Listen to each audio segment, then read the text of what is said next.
Hi Pixels! I'm really nervous for today's video because I hate being a negative person. I want to see the best in everything. I hate when I get something and I just regret it immediately. But in today's video, I felt like I needed to talk about this particular topic, but we're gonna be talking about the Nintendo Switch games I regret buying. I hate being so negative. I feel like it's important before you buy any game. Not that I didn't do this, but it's important to make sure that you're really gonna love the game. I thought it'd be kind of fun to go through all the Nintendo Switch games that I regret buying. Also, remember that this is just my opinion. It is okay for you to have a different opinion than me. If you're new here and you like Nintendo Switch and gaming kind of content, definitely make sure to like and subscribe. Let's get into it, Pixels. I'm excited. A lot of these games actually I got on my OLED. It's not gonna make a difference whether I get it on my OLED or my Switch Lite, but all these games I'm pretty sure I got on my OLED. Let's go through it. This first game, Mario games, are so nostalgic for me, and I'm used to the kind of game elements that are always added to them, and also some of the standouts from the different Mario games that I really love and still really love to this day. I do not love every Mario game that I've tried. This one was really hyped at one point. I can't remember what year it was, but everyone and their mother was talking about this game, and a lot of people actually really liked it. I didn't realize till after I got the game that there was mixed reviews on this game,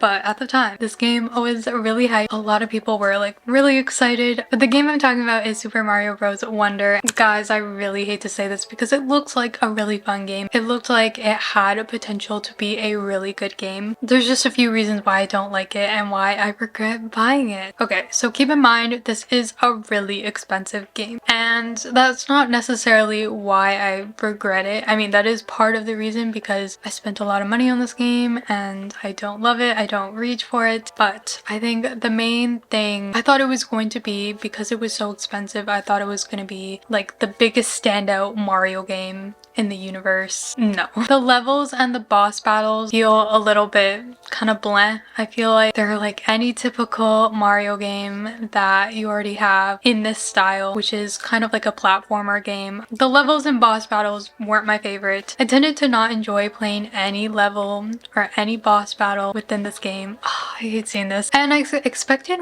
there to be more to it. I felt like it kind of seemed like a basic Mario game. I don't know. It just, something about the levels, the boss battles, it just didn't feel like anything new, and that's kind of what I was expecting going into it, where it was gonna be something completely new. For some reason, maybe I was thinking of the Mario Maker games. I kind of thought it was gonna be something like that, but I don't know, I feel like it fell short on the levels and the boss battles being fun. I didn't gravitate towards the game at all. I felt like it wasn't replayable, and I haven't even finished the game. And yeah, I felt like there was no reason to come back to it. There really wasn't any reason that I wanted to come back to it. It didn't feel the void of that competitive itch or that engaging itch that I really wanted. It didn't fill that void at all, so kind of sad about that. But I do have some suggestions, like other suggestions that I definitely enjoyed way more and I would highly recommend. Well, it's actually just one game, but it is Super Mario Party Jamboree. But also I feel like the Super Mario Party games you can't go wrong with. There's a lot more that you can do in those games, so depending on your mood, I think it's really fun to choose that game or those kind of games over the Super Mario Bros. Wonder game. I don't know, just wasn't a huge fan of that. I've tried for the longest time to be a Zelda girl. The main game that I regret buying is Zelda Link's Awakening. Going into this game and not ever playing a Zelda game, I think this was a huge no-no. I felt like it wasn't the game to start off with if you're getting into the Zelda games. I would highly recommend going to Tears of the Kingdom or Breath of the Wild. Those ones usually, they get you more engaged and more into Zelda. I feel like this one, knowing what I know now, if I were to go back, I wouldn't purchase this game until I've finished these Zelda games, which I haven't finished Tears of the Kingdom. I have to get back into it, but Link's Awakening wasn't the best game to start off with. And then also I felt like the puzzles were in between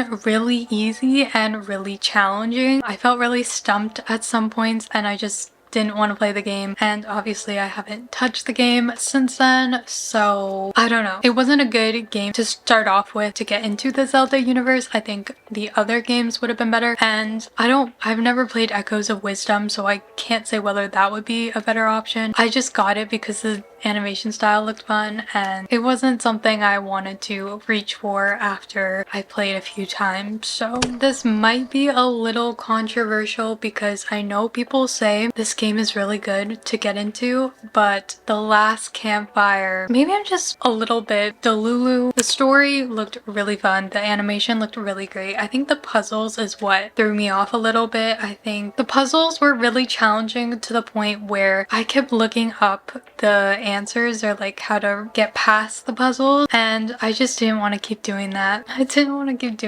I resorted to not continuing to play it, and I know that's really sad. It looks like a really deep and intricate game, but the puzzles, I felt really dumb, and I felt like I didn't know what I was doing, so I kept looking up the answers, and I didn't want to have to do that throughout the entire game. I feel like that ruins the game in general. So I don't know if this is controversial. I saw someone talk about this too, but Spiritfarer, I think it's a really good game. The thing with this game is it's really good. The price is actually not bad. You get a lot of content. Overall, it looks like a really good game. I think when I first was playing it, it seemed kind of cool. I was into playing it again. I think just the storyline of, or not the storyline, but the themings of this game, not my favorite. I didn't resonate with this game as much as I thought I would, and it just made me sad playing this game. Usually I try to, obviously I want a really good story. You can definitely make really heavy topics in a game feel not so intense. I just feel like this game kind of didn't do that for me, and I don't know, I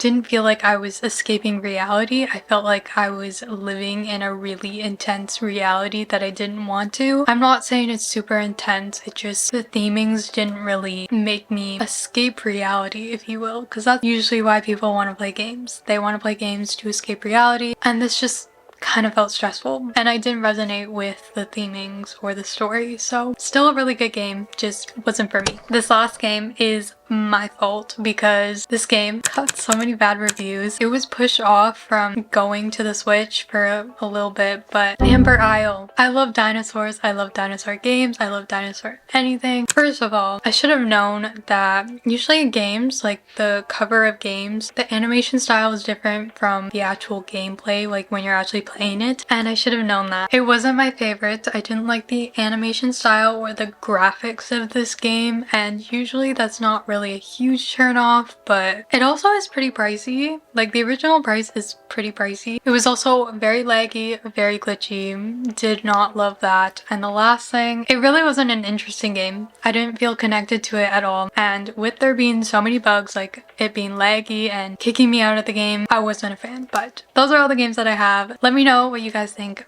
but cue outro. That is the end of today's video. I hope you guys enjoy. Let me know in the comments below if you agree with my reasoning for not liking these games. Let me know if you have any of these games and what your opinions on them are. I want to know. Let's talk about it. But yeah, thank you guys so much for watching, and I'll see you guys in my next video.